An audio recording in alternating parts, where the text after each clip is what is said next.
Hello everyone. सो अपने MRS और KVS के एग्ज़ाम सब कंप्लीट हो चुके हैं। अब व्हाट नेक्स्ट?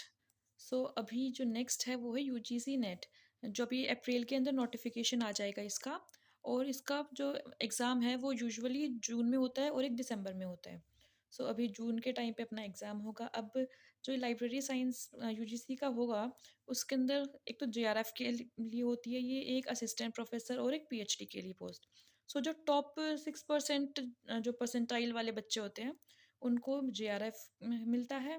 एंड फिर नेक्स्ट जो 6% है वो एलिजिबल होते हैं असिस्टेंट प्रोफेसर के लिए। एंड उससे जो नेक्स्ट 6% है वो पीएचडी के लिए एलिजिबल होते हैं।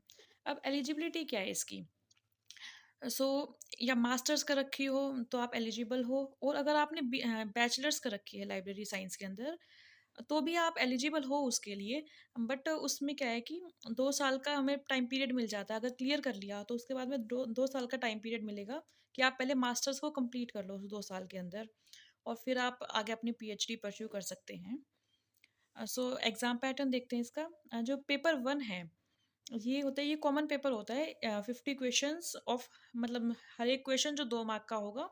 एंड ये जो जर्नल पेपर है इसके अंदर लाइक जीके हो गया, टीचिंग एप्टीट्यूड, रीजनिंग, कुछ डेटा इंटरप्रिटेशन के क्वेश्चंस होते हैं, इंफॉर्मेशन टेक्नोलॉजी से रिलेटेड, मतलब ये पेपर 1 के अंदर होता है। एंड जो पेपर 2 है वो होगा अपना डोमेन सब्जेक्ट के ऊपर।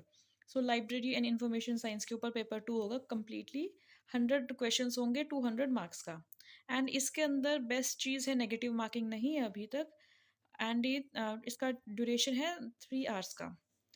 जो अभी कट ऑफ देखते हैं, जो दिसंबर 2025 की कट ऑफ है।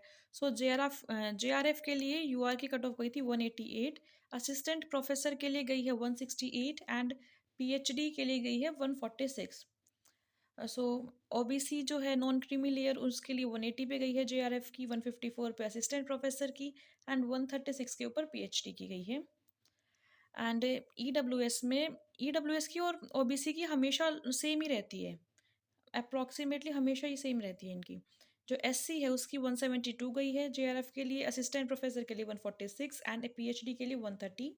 एंड एसटी कैटेगरी के लिए 160 गई है जेआरएफ की, 142 for assistant professor, and PhD के लिए 128।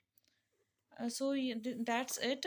सो आगे चल के हम इसकी प्रिपरेशन भी स्टार्ट करेंगे। नोटिफिकेशन भी आने ही वाला है जून अप्रैल के अंदर, और जल्दी ही एग्ज़ाम है अपना। सो